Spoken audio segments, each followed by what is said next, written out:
Welcome to my mommy's podcast. This episode is brought to you by Beekeepers Naturals, superfood products from the hive that help support your family's best health. Right now, their propolis has been a lifesaver with all of the sniffles and coughs that are going around where we live. If you're not familiar with it, propolis is a resinous mixture that bees make in the hive. It contains over 300 compounds that we've identified, including polyphenols and compounds that are antibacterial, including one called pinosembrin, which I hope I'm saying right, which acts as an antifungal. Some studies have shown that propolis can speed the healing of wounds. Its naturally antibacterial and antifungal properties make it great for fighting the sniffles. And the way I use it, at the first sign of any sniffles, sore throat, or coughing at our house, I spray propolis in the throat, and it almost always helps us bounce back really quickly. I also always use propolis spray in my mouth before flying to avoid picking up anything on the plane. I also have unfortunately learned from experience that it works great on burns and cuts for healing. As a listener of this podcast, you can save 15% on propolis and all Beekeepers Naturals products by going to beekeepersnaturals.com/wellnessmama and using the code wellnessmama, all one word, all lowercase. So again, that's Beekeepers Naturals, BeekeepersNaturals.com/wellnessmama and the code wellnessmama to save 15%. This podcast is brought to you by Four Sigmatic, my source for superfood mushrooms. Four Sigmatic makes delicious mushroom-infused coffees, teas, and elixirs that I use every single day. From their lower caffeine coffee and coffee packets infused with lion's mane that I drink every morning, to chaga and cordyceps elixirs for focus while I work, and reishi to wind down at night. These products are a regular part of my routine. And here's a tip. I have found that for the best sleep, a packet of reishi with a splash of macadamia milk and a tiny sprinkle of salt and a drop of stevia helps me get more measurable deep sleep. I have seen this consistently and measurably in multiple types of sleep tracking. And as a listener of this podcast, you can save 15% on all Four Sigmatic products by going to foursigmatic.com/wellnessmama and using the code wellnessmama. So again, that's foursigmatic.com/wellnessmama, all one word, and make sure to use the code wellnessmama to save 15%. Hello, and welcome to the Wellness Mama podcast.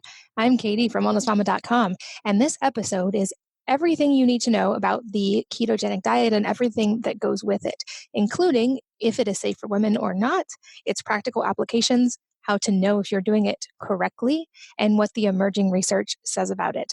I am here with one of the top experts in the world whose research I have followed for a very long time, and it was an honor to talk to him. Dr. Dominic D'Agostino is a professor in the Department of Molecular Pharmacology and Physiology at the University of South Florida, and a research scientist at the Institute for Human and Machine Cognition, the IHMC. His laboratory develops and tests metabolic-based strategies for neurological disorders, cancer, and for enhancing safety and resilience of military personnel in extreme environments. He was both a researcher and a participant in NASA's NEMO project, and his research is supported by the Office of Naval Research, the Department of Defense, private organizations and foundations, and many of us in the health community who value what he does. And I'm going to talk about it a little bit in the episode, but he also very much walks the walk when it comes to health.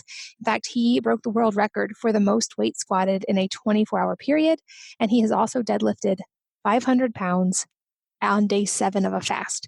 So he is both academically and physically an incredible human being, and it is an honor to join him today. So without further ado, let's jump in with Dr. D'Agostino. Dom, I'm so excited to chat with you. If what I have read online researching you is true, you broke the world record for the most weight squatted in a 24-hour period.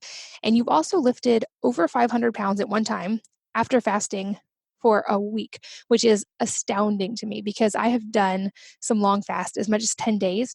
But I definitely was not doing any kind of workout, especially toward the end of those. So that's absolutely mind-blowing to me. You obviously walk the walk when it comes to health, but you also are well known for your research, especially in the area of the ketogenic diet and a lot of other topics that stem from that. So I want to go deep on that today because I get a lot of questions related to the keto diet and specifically who should do it and how it should be done. And I know that you are well versed in what the research actually says. So to start broad and then narrow down, what are some of the emerging applications of the ketogenic diet that you are finding in your research? Yeah, so the ketogenic diet started as a medical therapy for epilepsy 100 years ago. And a lot of people don't know that. But over the last decade, the use of dietary ketosis has been applied to a wide range of disorders. And that includes a number of neurological disorders, metabolic disorders, and even, psychological disorders too. In our lab, we study a broad range of things. I would say half of what we do is cancer research, and we do that at the Moffitt Cancer Institute. It's a very large cancer treatment center near the University of South Florida. It's its own separate entity. But I would say that's, in our lab, that's probably one of the biggest emerging applications and probably more controversial applications of nutritional ketosis, is this idea of using food as medicine to treat something as serious and as complex as cancer. And when I got into this field, there was maybe 2 clinical trials on clinicaltrials.gov, registered clinical trials. And now there's about 38 or 39 clinical trials, I think the last I checked, using the ketogenic diet as a therapy for cancer treatment. In most cases as an adjuvant to further enhance or augment different forms of therapy. And in some cases, when the standard of care has failed, the ketogenic diet is used. So we've studied in the past Alzheimer's disease and different animal models of Alzheimer's disease. And the biggest project we actually have going on in the lab is developing a ketogenic strategy for dietary ketosis or supplemental ketosis to delay oxygen toxicity seizures, which limits the Navy SEAL operations because they use a closed circuit rebreathing device in their covert operations. So what we do is, with the various technologies we have in the lab, we can simulate what a Navy SEAL will experience under certain conditions. And then we test everything, from the perspective of a cell to tissues. We use various animal models, and we have human clinical trials at Duke University right now where we dive subjects inside conditions and push them to the edge of a seizure in and out of ketosis. So that's kind of like the main projects we have going. We have like a lot of little pet projects on the side, like targeting glucose control, which has implications for type 2 diabetes, which I think is a very big emerging application of dietary ketosis. That is so fascinating. Before we go any further, I'd love to have you define specifically what is the ketogenic diet, as I know there seem to be thousands of different definitions floating around online and recipes with all kinds of different macros. So what actually is the scientific definition, or what definition are we using in this podcast for the ketogenic diet? Yeah, I think that's part of the problem too, is that nutritional ketosis is a term used by people marketing different books to food supplements to, bars, which are essentially candy bars. The ketogenic diet is the only diet, to my knowledge, that's defined specifically by an elevation of a biomarker that we can actually measure with commercially available technology. And you can buy a blood ketone meter at a CVS or Walgreens, or you can go on Amazon and buy one. You can get it at Walmart. These devices will typically measure blood glucose and also measure the ketone body beta hydroxybutyrate. So if you decide to do a ketogenic diet for medical management of, whether it be epilepsy, which was the original application, or weight loss, which is a really popular application of the ketogenic diet, or type 2 diabetes, which has actually over the last 5 years been very well documented. You can go to a drugstore or online and buy a blood ketone meter, and start a ketogenic diet, there's tons of resources online that did not exist at all when I was first started studying this over a decade ago. And they tell you there's recipes on how to, develop, put together meals for a ketogenic diet. So you can start the ketogenic diet and monitor your blood ketone levels, and that can guide you on how to best plan your meals and construct your meals with the different types of foods and ratios of fat to protein to carbohydrates. And it's really that macronutrient ratio that defines the ketogenic diet. We know if we eat a certain ratio of fat to protein to carbohydrates, the fat level has to be between 90 to 65% fat, and protein levels typically range from between 10 to 25 or 30%, with carbohydrates being restricted 10% or below of non-starch, non-sugar, fibrous carbohydrates that are essentially have a very low glycemic index. When a diet is constructed in this way, it will produce some degree of ketosis depending on the individual and depending on how those ratios are calculated. Okay, that makes sense. So some of the versions of the ketogenic diet can be considered unhealthy. Are there things we can do to watch out or guard against that when we're doing a keto diet? Yeah, for sure. There's a lot of ready-made ketogenic meals on the market. There's a lot of recipes out there that claim to be ketogenic, and they may be low in carbohydrates, but they deviate from what I would call a clinical ketogenic diet. And to get the full benefits of dietary ketosis, an individual typically has to elevate their blood ketone levels within a range that's characteristic of being in dietary ketosis. And there's a little bit of confusion, and I think people are using the term ketogenic diet, and they're really just marketing a low carbohydrate diet, which actually has a lot of benefits in regards to controlling your blood glucose, perhaps weight loss. It has an appetite suppressing effect. Many people believe that a high protein diet is a ketogenic diet.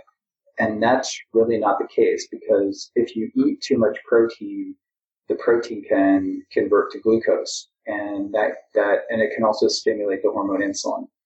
And this can push you out of the state of ketosis, or basically prevent you from making ketone bodies, which we know are beneficial for our brain and our heart and a number of other organs. And it's that level of ketones which is indicative of the suppressing of the hormone insulin. And once you stabilize and lower the hormone insulin, that puts your body into a fat burning mode. And it's the excess burning of fat that actually contributes to elevated ketones. So your ketones are actually like sort of a surrogate marker, a marker that can predict how much body fat you're burning. And I think that's, from a general perspective, a lot of people are interested in the ketogenic diet for weight loss. So I think dietary ketosis, monitoring that, is a very effective tool to basically inform the person how efficiently they are burning fat for energy and their own body fat. And as they restrict overall calories, they will be liberating, their own body fat, but also it's a combination of the dietary fat, because you're eating more fat too, right? So that fat is making ketones. But when you restrict total calories, which is easier to do on a ketogenic diet, and that's a big advantage of it because of the appetite suppressing effect, then you're really tapping into your own fat stores too. That makes sense. Got it. Is there an ideal range for ketones in something like weight loss? And is that different, for instance, in the ketone range you would want to target for something like fighting cancer? Yeah, that's a good question. And we don't know really all the answers, but generally speaking, if your blood ketones are between, from feedback that I get, anywhere between like 0.8, if you're above 0.5 millimolar, and that's little m, big M, it's also represented as mmol over liters, millimole per liter. And that's the units that you're measuring typically in these devices. If you're above 0.5, you're clinically in a state of ketosis. And it would be difficult, very difficult to achieve that eating a standard diet, if not impossible. And you typically have to fast, within about 18 to 24 hours to get your ketones into that level. So if you can formulate a diet where you're in a state of ketosis, 0.5 to typically 3 or 4 millimolar max, my belief is that that's kind of like the optimal level. For me, if I stay between 1 and 2 millimolar ketones, I feel like I have the most energy, the most mental clarity. My inflammation is lowest. And if my ketones get a little bit higher, I typically have to do things that I have to follow a diet that's more restricted in carbohydrates. And I feel better having a little bit of carbohydrates in my diet from things like a little bit of berries, vegetables, I have a little bit of dark chocolate every day, so you can have these things on the ketogenic diet. The more carbohydrates you put in, it can knock you out. But the more you experiment with the diet, the more you begin to realize like how much you can add in. And I think there are a lot of benefits to some of these, plant-derived foods. And I like to incorporate some of them into the diet. And some ketogenic diets eliminate that completely. And I know the carnivore diet has been a big thing, and a lot of people are advocates of that. And I'm not fully convinced that that diet really is superior to a well-formulated ketogenic diet, which would have vegetables.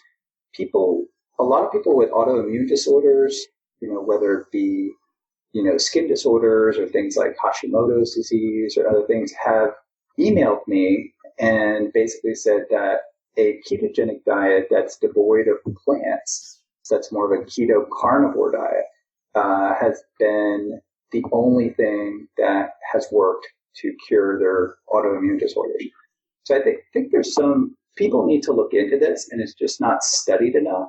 There's a group in Hungary called Paleomedicina, and they have treated like thousands of patients with autoimmune disorders and everything from epilepsy to cancer with a Paleolithic ketogenic diet. And we recently visited Hungary and saw some of the patient records. And I have to admit that, a Paleolithic ketogenic diet, which is basically just all animal products and no vegetables at all, seems to be very effective for certain autoimmune disorders. But from my perspective, I'm still not completely sold on it for like the person who just wants to implement a ketogenic diet as a lifestyle. I think incorporating more of a well-formulated, balanced ketogenic diet that has vegetables and maybe a little bit of fruits into it would be ideal. At least I feel it is for me.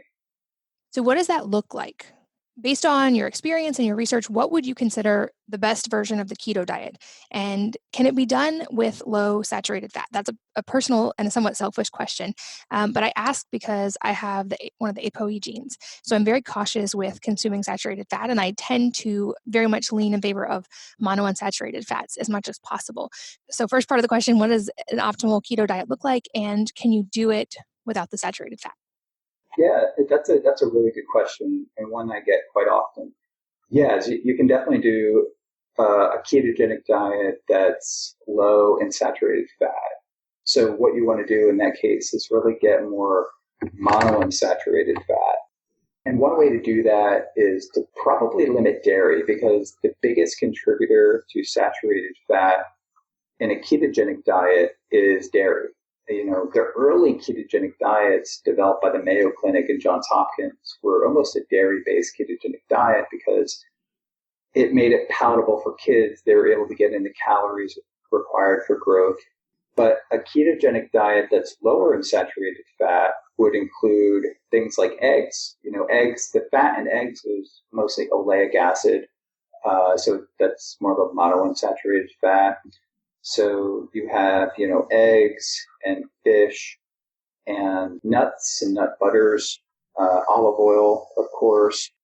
And then you want to have, if you have ApoE4, and you're right, the saturated fat is something you may, be concerned about. It does contribute to factors that could, negatively influence your outcomes. But, the science is kind of unclear. So shifting from more of a dairy plant-based ketogenic diet to fish, eggs, and I'm kind of the opinion that steak is also okay, although it does have saturated fat, but steak that's from grass-fed animals, pork and poultry would probably be okay too.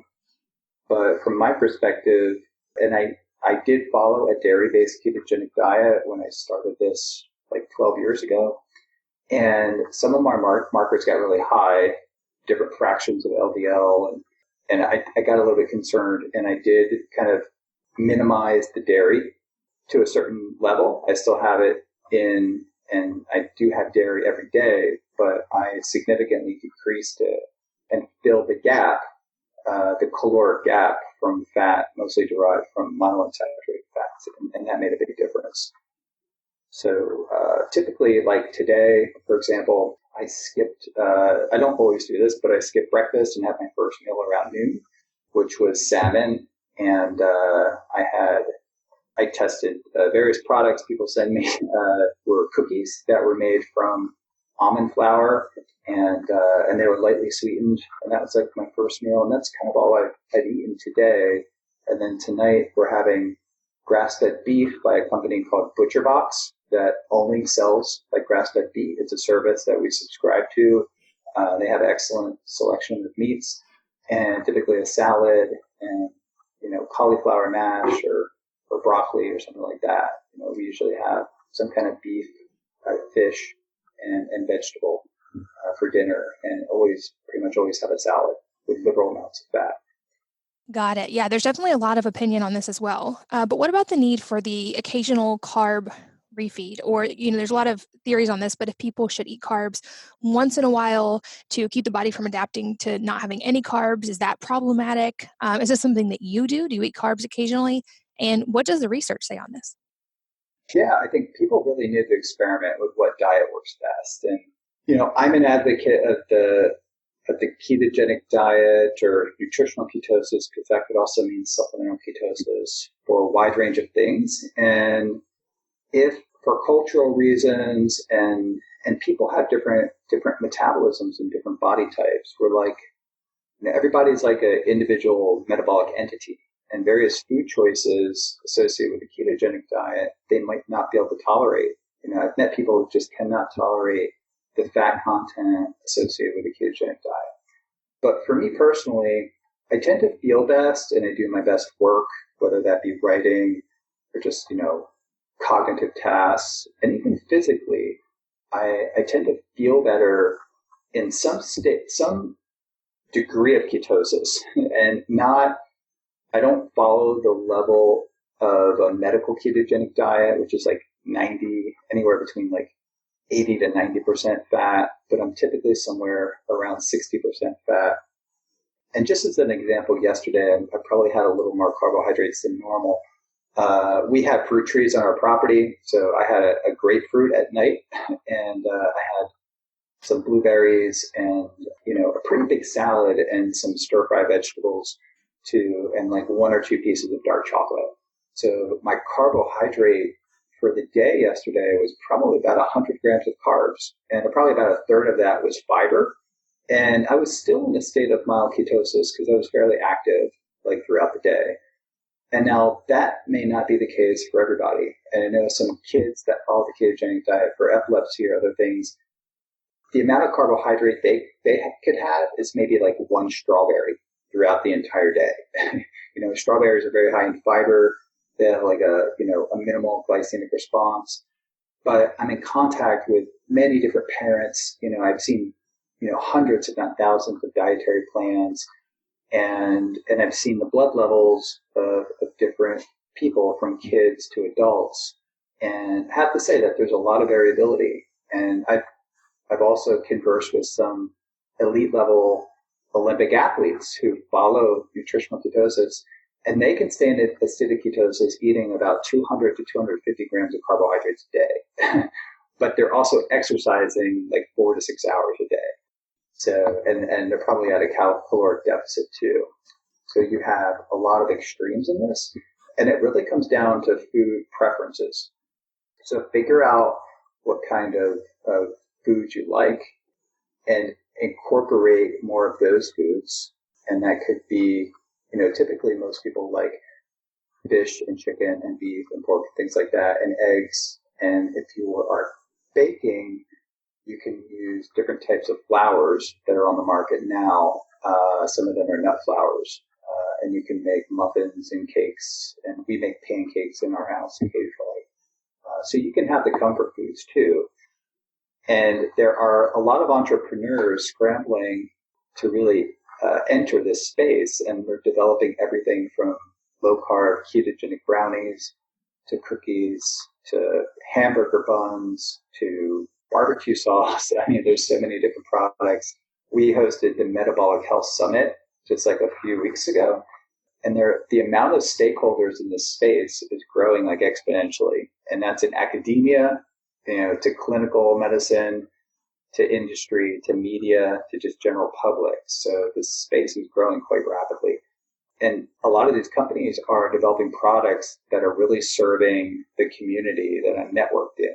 And that includes the epilepsy community, which is like the diet, is a very good track record for, and a number of these other emerging applications, type 2 diabetes being one of them. And there's a lot of different, not one ketogenic diet. It's not a one size fits all. So when you read a study about a ketogenic diet produced a positive effect or a negative effect or no effect, most importantly, the most important thing is to figure out what kind of ketogenic diet the study used. I mean, there's an infinite amount of ketogenic diets. The early ketogenic diets were heavily based on hydrogenated fats, believe it or not, or even Crisco. And we know a lot more about nutrition now. And I believe there's ways to formulate a ketogenic diet that could be healthy for everybody. But it may not be for everybody, depending on your dietary preferences, I would say. Okay, so what about exogenous ketones? This is something I, as of right now, have not personally experimented with, although I actually have some on their way to me right now. And I'm really curious about this. I know you have done research on this, and even with Navy SEALs and using it for very specific purposes to protect their health. So start off explaining kind of what exogenous ketones are and what their role is in a keto diet. And for someone like me who has never experimented with them before, what do I need to know before I jump in and start using it? Yeah, that's maybe what I'm kind of known for, because when I first started studying the ketogenic diet, my goal was to use the ketogenic diet for oxygen toxicity seizures, which are sort of a military problem. The program officer in the military at the time did not like the idea of putting someone on a high-fat ketogenic diet. It was too restrictive, and they knew, people just wouldn't do it. So they asked me to develop kind of a ketogenic diet in a pill. So many years ago, I started, developing different strategies. And one of the strategies would be a ketone ester and the development of ketone mineral salts, which is basically taking a ketone body that your body makes naturally, like a bioidentical molecule, and then combining that with an electrolyte like sodium, potassium, or magnesium. And then you can actually make these things in a laboratory and develop a powder out of it. And then you can consume this orally in a shake or a drink. And it can elevate your ketone levels. Beta hydroxybutyrate is what we measure with the meter. And then that is clinically the state of nutritional, or what we call therapeutic ketosis. So it's elevating an energy molecule in the blood that kind of has a superior energetic value. Like your body can make more ATP, which is the energy currency that our cells use. It can make that ATP more efficiently with ketones. And we also know that these ketone bodies have hormone-like effects, and they're signaling molecules that can influence certain pathways, for example, inflammation. They can suppress the levels of inflammation kind of in the body. So there are many different types of exogenous ketones on the market. We test them, but we do not sell them. I think some people out there market things. It's like my supplement. So I don't, just for the record, I do not have any ketone supplements myself. We do develop various patents, and certain companies have gotten those patents. I do like to test the ketone products that are on the market. If I know they're safe and from a reputable company, And then some of those products I've put on the website, ketonutrition.org, just to direct people to reputable companies that are making ketone supplement products that at least have a very good certificate of analysis, that are clean products, and that will actually elevate your ketone levels, more or less. So the benefits of these supplements are that when you consume them, they can give your body energy. And I view them as just a ketogenic food.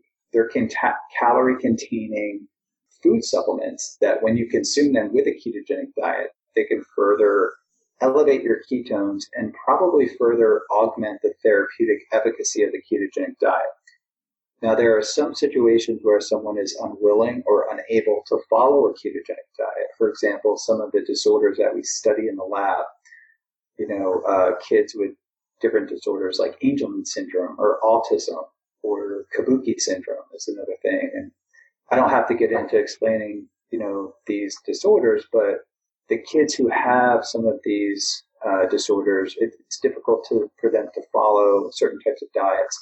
So a ketone supplement that is formulated and the flavoring agents can make it to taste good can offer a lot of benefit to kids with these disorders.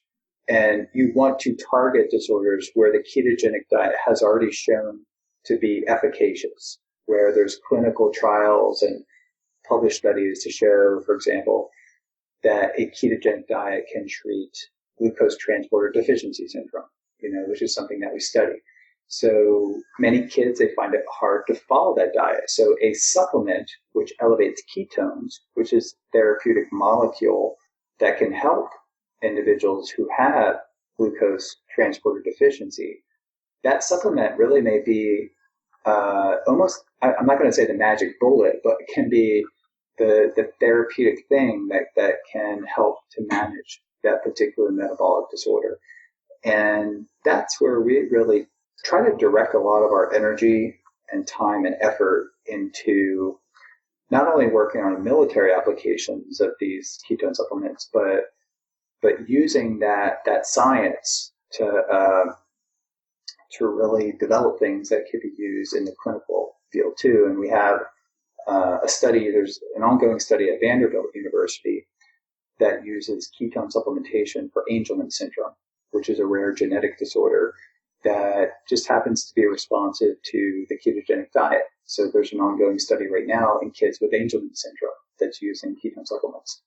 That's fascinating. And speaking of electrolytes, is this something that we need to be aware of and supplement with on a keto diet long term? I know that there are some sources that say that you're at risk for, or you not at risk, but you need more electrolytes if you eat low carb, or especially if you eat keto.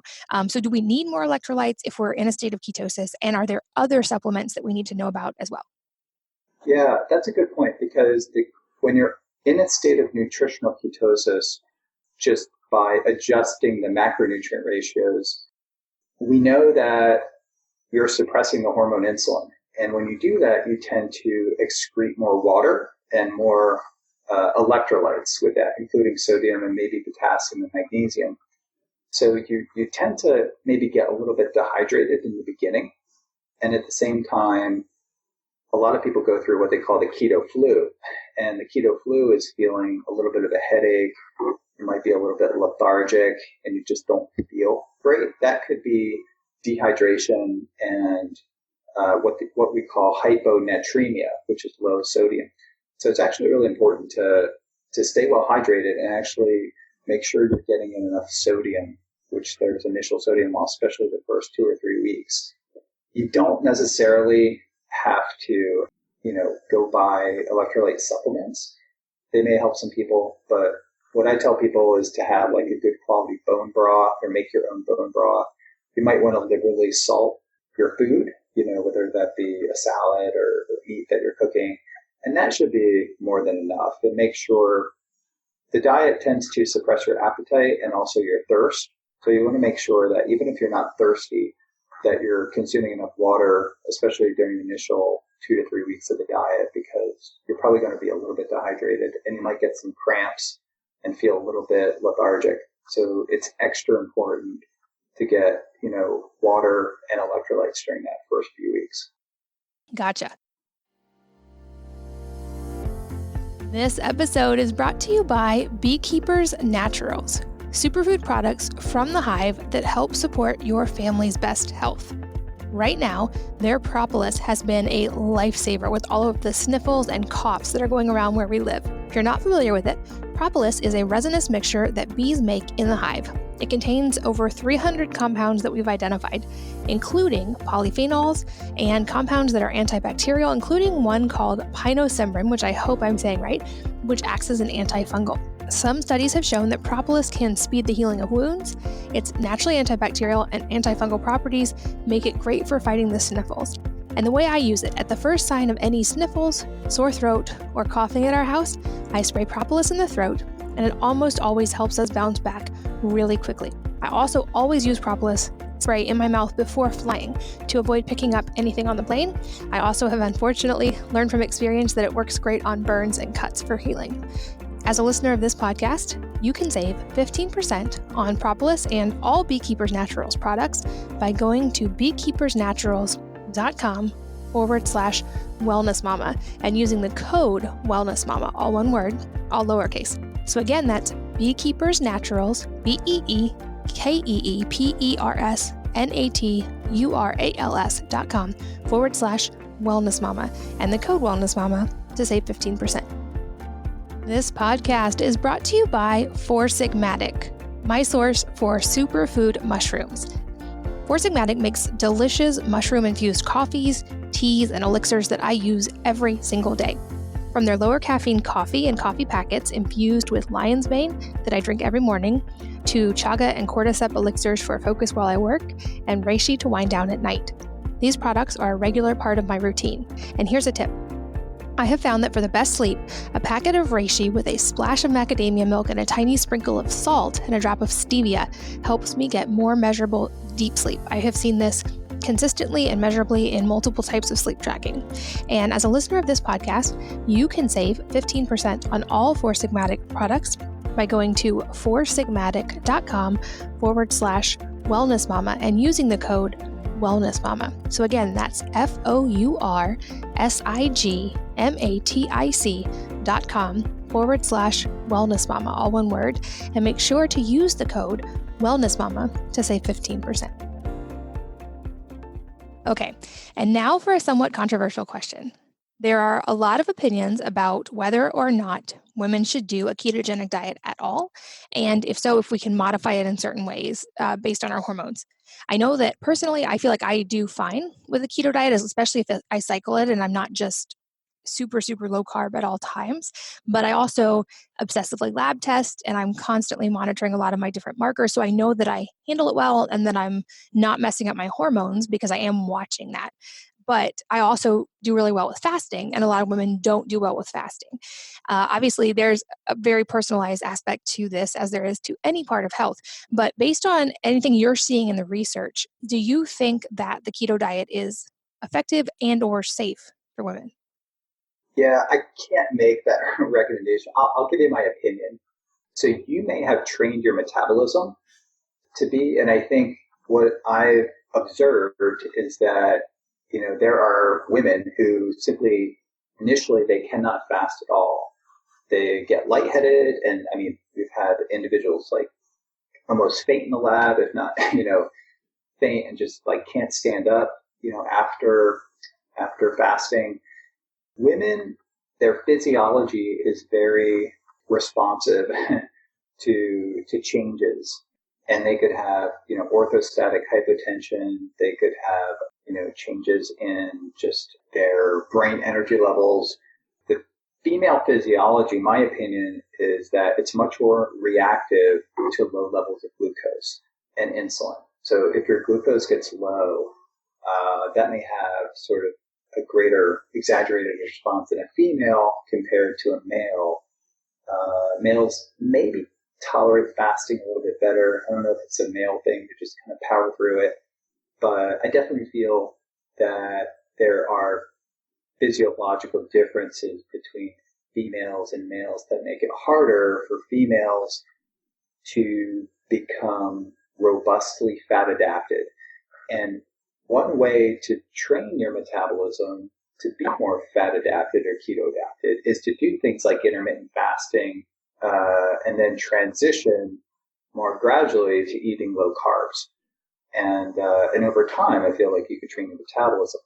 But many women just tend to feel better adding some form of carbohydrates to their diet. And I would say, I'm of the opinion that a lower carb diet, it would just be much healthier long term than a high carb diet. So in women who just cannot do the ketogenic diet for any reason, I would advocate for them to at least do a lower carb diet or a lower glycemic index, low glycemic index diet, and then capping carbs at like 1 gram per pound, or less, if they really want to get metabolic benefits. But I think I'm a big believer in self-experimentation.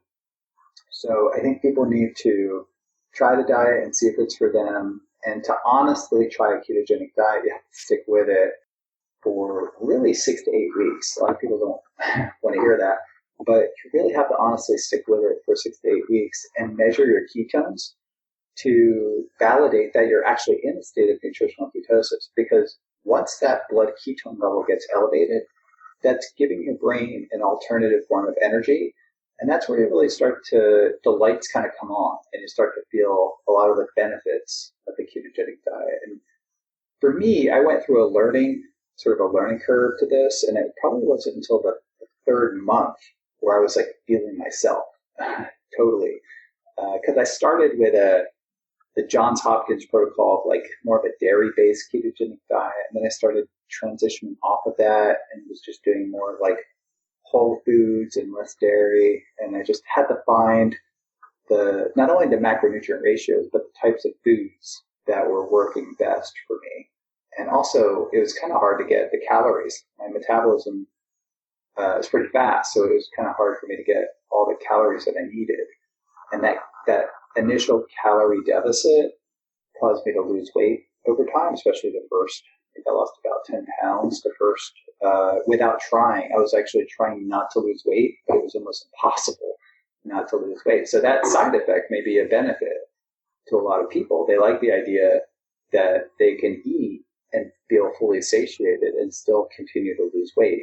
And I don't know of any other diet that can really allow you to do that unless you're doing like a raw, like vegan diet. And that's like really hard to do. But a ketogenic diet, I think, has greater weight loss benefits than a raw vegan diet. And it's actually more practical from my perspective. That brings up another point that I'm just really personally interested in right now. We know the keto diet assists in weight loss. That's one of the reasons it's often used. And certainly there are many success stories from people online who have used it to lose a significant amount of weight. I've also lost a significant amount of weight within the past year, not only through just being low carb. I've used a variety of methods and actually eat more food and probably more carbs than I ever have. But from your experience and your research, do you have any tips on how to gain or maintain muscle while still either losing fat or maintaining fat loss? Because I feel like this is a balance that a lot of people have trouble kind of finding the sweet spot for. Yeah. So you're hitting on all the great questions. So that's a topic of debate, especially on social media, in the fitness forums. Like, can you gain muscle on a ketogenic diet? There's absolutely, we published a paper with our Italian colleagues back in 2012, I believe, and it was elite level gymnasts that used a ketogenic diet and they were able to maintain their strength and they had more remarkable body composition alterations over time. So basically, at the end of the study, they preserved their muscle and they lost more body fat. They did not gain any more muscle than the gymnasts that were following their standard dietary protocol.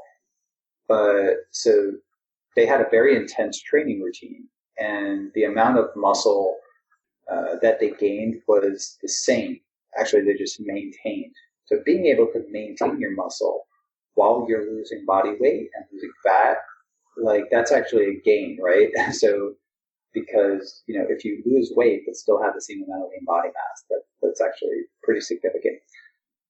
So we established that early on, and what we've learned over the years is that protein is actually really important. So the standard ketogenic diet requires, a level of protein that's restricted, and in athletes, that's probably not the best thing to do. So the data, as I understand it right now, from all the data that's available, suggests that from a clinical ketogenic diet perspective, they tell you to have 1 gram per kilogram of body weight, and you don't need more than that. But for an athlete, you definitely need more than that, not only to maintain weight, but if your goal is to gain muscle and strength, I would say 1.5 grams per kilogram at least, especially if you have a fast metabolism. So I'm kind of heavy. I'm 100 kilograms. So for me, that's 150 grams protein per day. And if a clinical practitioner of the ketogenic diet, was to look at my diet and see me getting 150 grams protein a day, well, they would say, no, you're nowhere near a ketogenic diet. But I am doing ketogenic diet because my ketones would be elevated. So I think if someone's a bit heavier and has more muscle and lean body mass, they can get away with more protein, and they're actually going to need more protein to be able to retain that muscle, and their need to increase their protein higher than what would be a normal ketogenic diet to gain muscle over time. So protein is very, very important, obviously, for gaining muscle, and the amount of protein you need. If your goal is strength and performance, if you're an athlete, the amount of protein you need would probably be into that 30% of your diet range, as opposed to a clinical ketogenic diet, which is like 10 to 15%. Like you literally need about double the amount of protein. And this gets into, what is a hot topic now, even in clinical medicine, is the modified ketogenic diet. And that was actually advanced by Dr. Eric Kossoff at Johns Hopkins. And the modified ketogenic diet, also called the modified Atkins diet, but the modified ketogenic diet is actually used for adults with epilepsy. And that's like double the amount of protein than the diet that's used for kids. And that's, like I said, it's much higher in protein, about 20 to 30% protein relative to the pediatric epilepsy diet, which is like 12 to 15% protein. Okay, that's good. I think that raises another question, which is, what about fasting? I mentioned this a little bit earlier in the episode. And again, of course, I want to make sure we say the caveat that some women will not handle fasting well. There's a very personalized aspect to this. And I know especially with fasting, ideally people should work with a doctor who understands them and their medical history. I feel like I handle fasting well. And like I said, I track everything really carefully, especially if I'm fasting. I'm on day 3 of a water fast right now. My ketones are about 3.5, but I also did some pretty high intensity exercise. I pole vaulted this morning. But I'm curious, I know that you intermittent fast regularly and you've also done longer fast. So what is your take on fasting, both for overall health and also for things like cancer prevention and other applications that we are seeing in the research? Yeah, I'm a fan of fasting. For many years, when I was really into weightlifting and strength training, I was eating like 6 meals a day, and I would get anxiety if I went more than like 3 or 4 hours without a meal, right? So thinking that my body needs energy for growth and repair, and that I would be taking a step backwards if I didn't have that meal.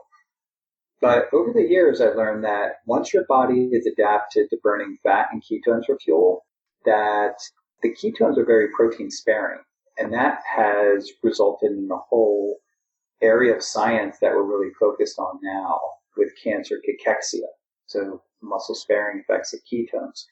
My PhD student that just graduated did a whole PhD dissertation studying the anti-catabolic effects of ketones. So what that means is that, if you are following a low carb diet or doing a ketogenic diet and you do periodically fast, and whether you do intermittent fasting or short-term fast or even long-term fast, like a week or more, your body is more metabolically tuned to spare that muscle protein.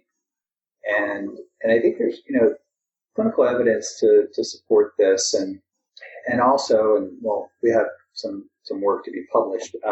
Once you fast, and once you do it a few times, you can actually enter the state of ketosis faster. So if you do fasting or you do the ketogenic diet and get off of the ketogenic diet, do like a standard diet, and go back to fasting or go back to a ketogenic diet again, your body will make ketones much faster. It's almost like, when you work out, you have muscle memory, and you work up to like a certain level of bench press, you take time off. It may take you 2 or 3 years to get up to, 200-pound bench press.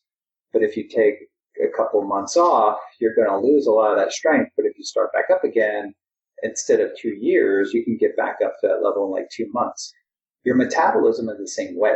If you train your metabolism to burn fat and make ketones and burn ketones, and you do it over time, the more you do it, the easier it gets and the more benefits you derive from it. But also the faster your body jumps back into that fat burning mode when you start fasting again or when you do a ketogenic diet. So that has pretty important practical implications, right? So I'm a fan of fasting. In the beginning, I was not. I had to be sold on it. And it was actually the scientific literature, reading paper after paper of the benefits of periodic calorie restriction, intermittent fasting, and ketones, which got me thinking as an academic scientist, I'm doing this in the lab and I'm seeing the benefits. We saw very real benefits in the lab, even survival from things like metastatic cancer, that I had to do this myself and I had to experience it myself. And I'm kind of a self-experimenter. So over the years, I've done up to a 7-day fast, and periodically I like to do it when I'm traveling. And my wife and I travel together most of the time, but if I'm traveling alone and I know she's not with me and having to eat because she doesn't really do a lot of the crazy things I do. If I'm traveling alone, I like to just fast, occasionally when traveling, that can be kind of convenient. So I personally do it. I've experienced benefits from it that I've documented, and I've been in touch with many other people who do this. And I think it really does have real benefits. I think some people take it a little too far, but if you were to do a short-term fast for a couple days, every few months, I think that'll really translate to real-world benefits. As we get close to the end, I'd actually love to do a round 2 with you one day. I know that you are very much in the research on a lot of these topics, and a lot of people listening are women. But I'd love to talk about some practical takeaways that we can all learn from your research. And so those of us who are moms, parents, maybe those of us who are not lifting heavy weights or existing hundreds of feet below the ocean, what are some things that you're seeing in the data right now that we can all learn from and adopt and benefit from doing? Yeah. Well, for women specifically, I think it's really important for women when they start a ketogenic diet or they do intermittent fasting. A lot of times the scenario presents that a woman will start a new exercise routine. So they'll bump up their exercise, they will calorie restrict, and they'll start the ketogenic diet all at one time. So you have a lot of variables contributing to things that could potentially slow down your metabolism and decrease your thyroid level. So if you are experimenting with a ketogenic diet, I would say keep all variables sort of the same and do not restrict your calories. So just adjust the macronutrient ratios to ratios that would be ketogenic and keep your training the same and see how it affects your body and let your body adapt to that, because there's going to be some initial stress, associated with the adaptation. And once your body adapts to that, then start, adjusting the calories or ramping up your training and things like that. So I think that's really an important practical takeaway, because it seems like so many women who start a ketogenic diet or start intermittent fasting also start, they do it for contest preparation, or they do it for a sport, or just to lose weight for a particular event. They shotgun a lot of things at once. So they do ketogenic intermittent fasting, calorie restriction, and over-exercising. And simply just over-exercising can sort of drop your metabolism, if you're overtrained. So I think it's important to kind of ease into this, more important for women than for men. So kind of say that off the bat. And also the exogenous ketones that are on the market right now really can help people transition into that, and help people get through that initial keto flu that some people call it, or that transition from a carbohydrate-based metabolism to a ketone-based metabolism. For intermittent fasting, for example, they may want to break the fast, not with a big protein meal, but maybe with a ketone supplement. And they can extend the benefits of the fast, I believe, because your glucose level would still stay low and your ketones would be elevated. And then maybe, 2 or 3 hours later, have a balanced meal, or a ketogenic meal. For example, they might want to do that. And that has made transitioning into these things a little bit easier for them. And there's so many resources that are available too online, whether it be recipe books, even snacks. So I do have the opportunity to test a lot of foods that are emerging on the market. Some of them are not on the market yet, but I could tell you there are a lot of, ketogenic chocolates that are coming out, ketogenic brownies, ketogenic cookies, and some of them are ketogenic and some of them are not. But the good thing is that there are legitimate forms of chocolate bars and brownies and cookies and things that are entering the market. I'm a big fan of just whole food nutrition, but some of these snacks these comfort foods are important to have time to time, because otherwise a lot of people may feel deprived. And I know it certainly helps for kids, because some kids that follow the diet kind of feel ostracized if they're not able to eat certain foods. So that has made the transition for kids who need to follow it for a medical reason, it has made it, much easier for them. So there's a lot of practical things that we've sort of garnered over the years, knowledge that we've garnered, and also companies are developing technologies that are making the diet easier to implement and also easier to monitor. For example, Readout Health has a device that's a breath acetone meter that I used all day today to check my own ketone levels. So BioSense is the device, and instead of having to prick your finger and draw blood, you just simply blow into this device and it tells you your breath ketone levels. And I could blow into it hundreds of times and not have to go buy strips. You just buy the device, and it's super easy to use. You can download the app, and it tracks all your ketone levels. And breath acetone is a very good marker of fat oxidation. So the higher that breath ketone level, you're really cranking out, you're really burning lots of fat if that level gets higher. So for people, the everyday person, and I know many people are looking at, this approach to burn fat, something like the breath acetone meter by BioSense, without having to stick your finger and pay for all the strips, would be a very useful, practical advice or device for people. Got it. And I'm also curious, what are you excited for in the future of this area of research? Are there trends that you're seeing right now that you think are up and coming that we should be excited about, or that we're just starting to see activity on? Yeah, there's a lot of activity in this area, and it's kind of surreal to see, because when I started studying this, it was pediatric epilepsy was the only application, and it was very marginalized, even at the American Epilepsy Conference. But now there's just so much buzz all over. And the things that I think are going to be most important in the future are like big health issues. Like obesity, we know, is kind of a big problem. But type 2 diabetes is like a huge problem, especially in the over 50 crowd. And it's a huge healthcare burden. So Virta Health is doing a lot of work, and the Virta Health website really documents all the studies that they've published. And, a lot of people, when they hear that a ketogenic diet can treat type 2 diabetes, of course they become skeptical that you can get patients off insulin or their medication, but they do. And, they've proven this. And that's been really interesting to see that science evolve.